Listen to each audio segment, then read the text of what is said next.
Hello, golfers. Welcome back to JD Golf TV, your home for playing better, faster. This video is on hook versus slice. These are some really important keys that I think will help you end either problem. We're going to get into it, and we're going to get a little bit deep into the weeds of it, but I think it will really make a difference in your game. So let's get after it.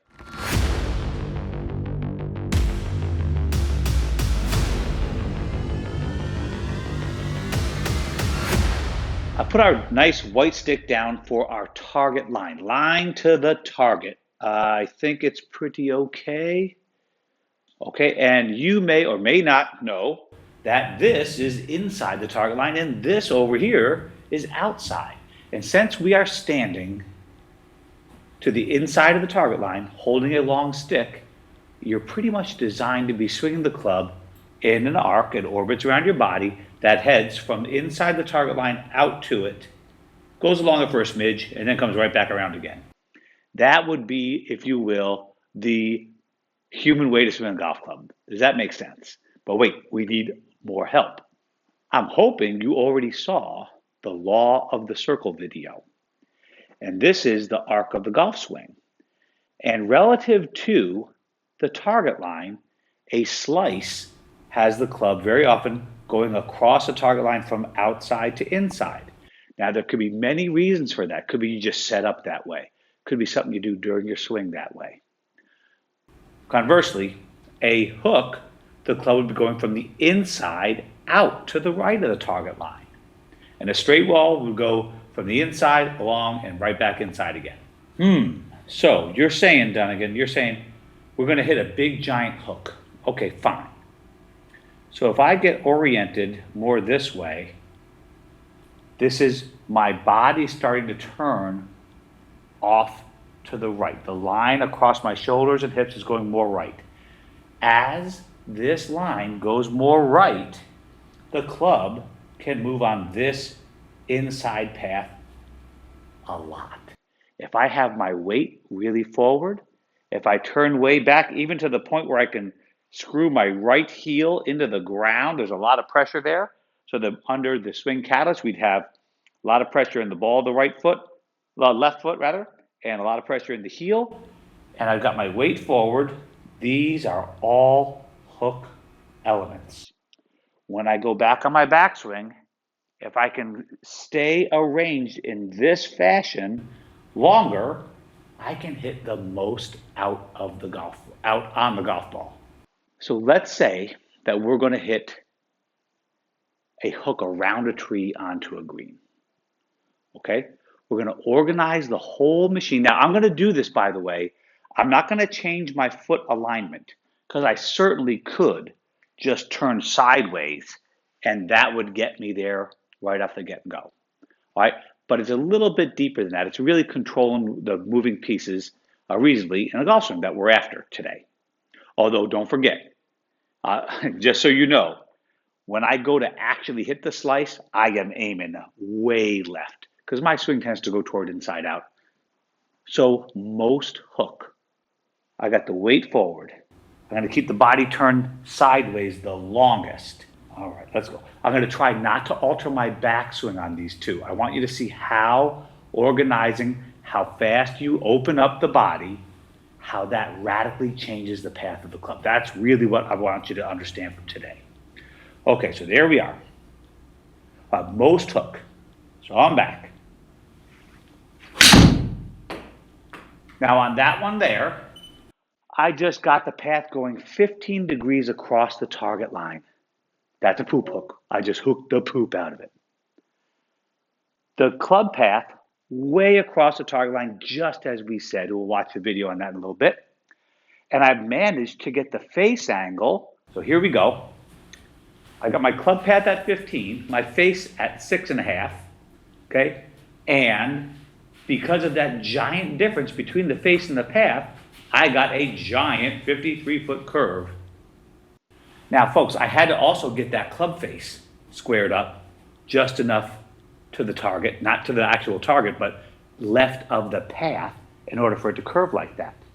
But that's pretty cool that I was able to organize this body movement this away to create that much face and path difference. Now we know, organizing it this way, staying closed the longest, the path goes way out to the right. We're going to try to get the exact same amount open. Okay, we're going to try to get like this at impact. I don't know if I can do this, folks. This may take a younger man, but I'm going to do it as best as I could. All right, here we go. The most open. I might even put my weight more on the back foot, but I'm not going to try to change my backswing because that would be cheating the idea of this video.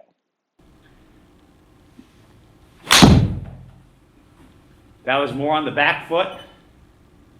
And there's a 7 to the left path. Boy, that's a lot. That's a lot. One of the reasons why I'm not getting so far over the top is from the backswing, I don't force it with my hands first. When you're really coming over the top, you're taking your trail hand, your right hand, and just pushing it out the door over there.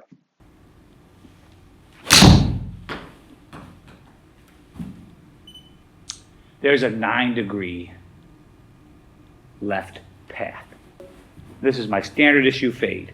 And to be quite honest, I'm going to shift my attention much more out there to starting at left of the flag. I call that center line on the screen the flag. Starting at left, curving it back to the right. There's my setup. Now my swing will look totally different on video because I'm standing in a different place, okay? Just get ready for that. There's my standard issue fade for the golf course. Now that one, the path did go almost 6 degrees to the left, but that's because I aimed it over that way. Got it? So really big deal. So let's go ahead and check what we were talking about on the difference between the fade and not the fade, the slice.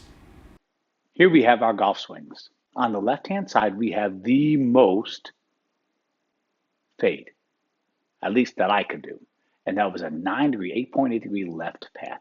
And on the right-hand side, we have the most draw.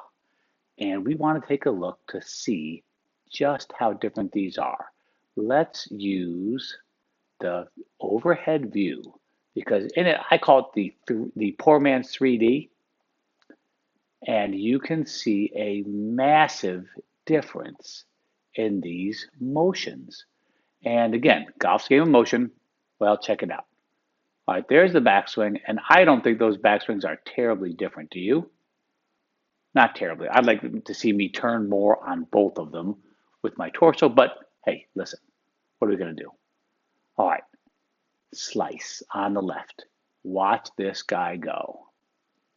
By the time that club gets right around parallel to the ground, the left arm gets parallel to the ground, notice where it is. And right about the same time, holy cow, is that different? Look at this guy go. Is that crazy? What are you seeing different, folks? I'm seeing much more closed in the draw. My chest is still facing away from the target a lot. I've turned a lot more toward the target, or at least the target line here on the left-hand side. But wait, there's more. Let's get to impact. Now again, folks, this is the most inside out, okay? And look at where I'm turned, and look at where I'm turned in the fade. Whoa. Okay? And this is exactly what we're talking about, is this orientation. Now, I do not use the shoulder line, and I'll tell you why. It's a dangerous line because your left shoulder actually protracts. It goes out toward the target quite a bit, coming at impact. So really, if you wanted to use a better idea, it would be sort of across the rib cage over here. This kid is looking open, and you can see the belt line. Man, I didn't even know I could turn like this, folks. Holy crap. And then for the most hook that I could create, my belt line did not even get to square to the target line, and my torso is just about the same. Okay, and that alone created the difference in the club path. I was not trying to change my club path. I would never cheat, you guys. You know that. I'm just trying to change how much I open. So some people call it the rate at which I get open on the left-hand side versus right-hand side really obviously dictates the path. Now, a really cool thing happens when you get turned sideways this far, okay? The centrifugal force is going to throw that club. And that club is going to want to pass me like a flip, only because I haven't turned enough to keep it from happening. So in this case, staying closed the longest, turned to the right, okay, turned backward, whatever you want to call it, makes my club want to turn over earlier, all things being equal. Of course, please check your grip. Whereas this one here is totally different. Isn't that craziness? But that is how it works, folks. It really is how this game works. From the down the line view, oh, holy crap. Are those any different? Whoa, wide open. Now, if you're going to get that open, or if you're a person, or if you're a younger person who does get this open, you probably are going to want to have some kind of move to get this. I did change the backswing a little bit, folks. I apologize, unless that's the wrong one. Yeah, this backswing is definitely more around. All right, well, I helped it. And that was our next point anyway. The higher you get the hands, the less inside out you're going to be automatically. So this guy, or somebody who's got the lead arm even lower, which is hard to do, or somebody like Matt Wolf or Jim Furyk, who gets the lead arm like this, way up here, and they have a drop of the lead arm like along the clock face. If this is 12 o'clock, well, let's call that just before 12 o'clock, right? You can see Matt Wolf drop his left arm back along the clock face behind him, right? That's why he tries so hard to get wide open. That's why in his swing, he goes this way with it, right? It's because of that big drop to the inside. I hope that makes sense. So if you are slicing it and you have your hands like lead arm way up in here, right? Folks, you might be better off getting that what we call deeper, more around you in the first place, where the lead arm is lower across the line of your shoulders, right? So you could think about this as swing plane. I could have it super low. That's about as low as you're going to see. That's be Matt Kuchar. I could have it right across the shoulder like you're seeing right there, and that would be a standard issue draw. I could have it a little higher here, which is more fade, but I'll tell you what, borderline over the top fade. That would change if I did everything the same. It would change the way I came down automatically. Okay, so we're going to see that now. This will be quite incredible for changing the path just in this manner. There's the spin out move, by the way. Yay, and 9-degree left path. And don't forget that ball didn't turn out all that bad. And this ball with the 15 path didn't turn all that bad either. So as we're saying, if I take all things being equal, if I get deeper, I should have a more inside out approach to the golf ball. So, for instance, one of the reasons that we might want to make a nice full turn, we might want to flare the foot out a little bit. We might want to allow, as we get older, our belt buckle hips to turn back even more, is to help us get more to the inside. Okay? And maybe the windup gives us a little bit more speed, right? We talked about that before. All right, so here we go. Here is deep.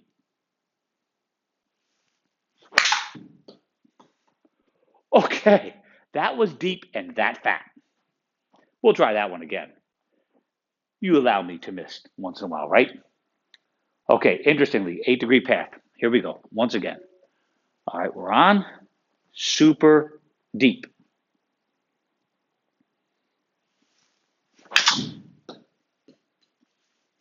All right, let's see that replay. Oh, that was very deep. That was very deep. And that got me 7 degrees inside, all things being equal. Again, folks, well, hopefully you know how it is to change more than one thing at a time anyway, right? So I'm not really trying to do anything special with my downswing. I'm just trying to show you different backswings. Now the same guy, I get back and I go up more. Let's see. If I don't do anything to correct it, I go back and higher.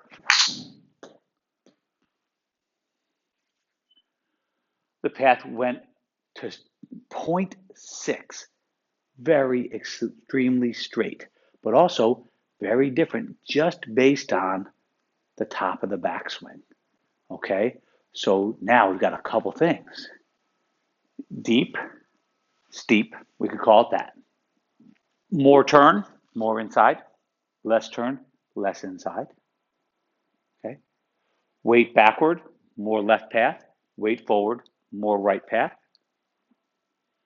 Stay turned the longest, we'll get the most right path with the weight forward. Turn the fastest, we'll get the path going the most to the left. And what you should do is you should give yourself permission to whiff some golf shots. Okay, I just 2 swings ago, I just hit about a foot behind the golf ball. Give yourself permission to play around and just see what you can do. Okay? Don't forget, your hands might hold the golf club, but your arms have an awful lot to do with the swing, and your body has an awful lot to do with the swing as well. And it's getting the whole orchestra to play together that creates great golf shots. So now we've discussed big hook, big slice. Well, the natural thing that I hope you already figured out is to blend them to hit the kind of shot that you want. Okay, so let's say that you are hitting fades where you're spinning out too fast. I expect you to get sideways more and stay sideways a little bit longer. You're going to have some ironing to do with the club face and or grip. Not again, Dunigan. Yes, he said it again. Grip matters. So here, I've got my golf swing. Let's see what I have here.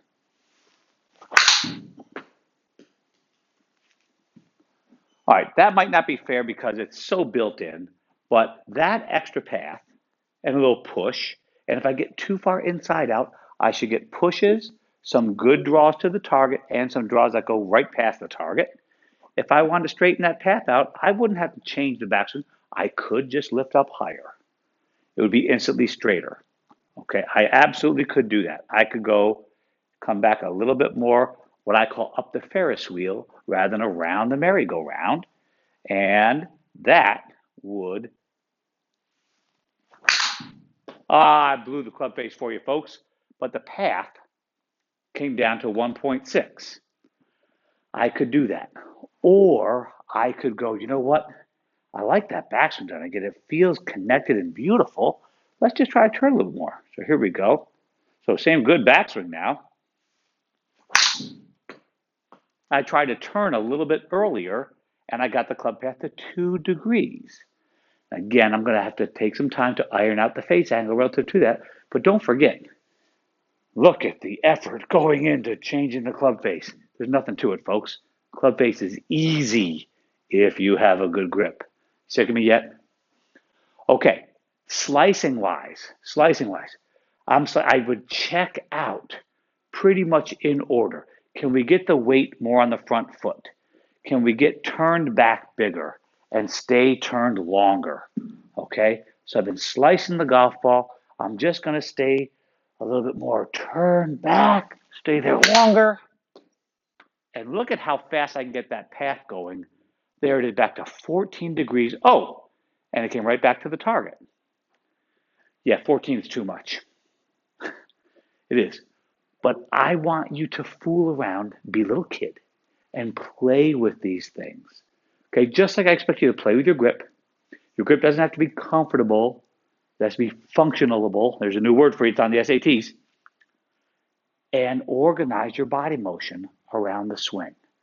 I'm not asking too much of you, but it's going to take some work and some play.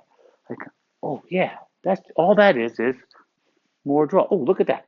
Or, hey, here we go. I'm sick of hooking the damn thing.